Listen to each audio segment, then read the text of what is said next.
کہ وہ تمہارا بیٹا جس کو عرب کا صحرا ختم نہیں کر سکا نا، اب اپنے ہی ہاتھوں سے اپنے اس بیٹے کی گردن پر چھری پھیر دو۔ ابراہیم علیہ السلام نے یہاں بھی اف نہیں کی، پوچھا تک نہیں، یہ نہیں کہا اللہ کس لیے، کیا مقصد ہے، کیوں قربان کر دوں، اب تو بچ گیا ہے، بڑھاپے کا سہارا ہے میرا، یہ تیرے دین کا وارث بنے گا، تیرے مشن کو آگے چلانے کے لیے تو میں نے دعائیں مانگ مانگ کر لیا ہے۔ کچھ بھی نہیں کہا، اللہ کے حکموں کے آگے فرما برداری کر کے دکھانا ابراہیم علیہ السلام سے سیکھیں۔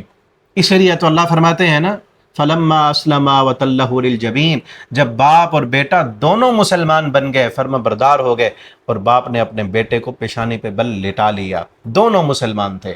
مسلمان وہ ہوتا ہے جو رب کے حکم کے آگے اپنی عقل، اپنا ذہن، کیوں، کس لیے، ہمارے ذہن میں تو نہیں آتا، یہ باتیں کرنے والا نہ ہو۔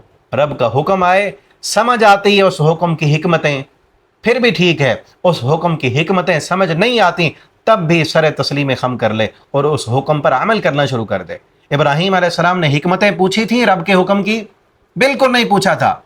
اللہ سے نہیں پوچھا اللہ میرے بچے کو ویرانے میں، سنسان بیابان میں چھوڑنے کی حکمتیں کیا ہیں، نہیں پوچھا۔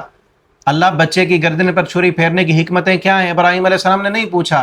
مقصد کیا ہے، فائدہ کیا ہوگا؟ آج جو لوگ یہ پوچھنے والے ہوتے ہیں کہ فائدہ کیا ہوگا قربانی کرنے کا، حج کرنے کا، کیا فائدہ؟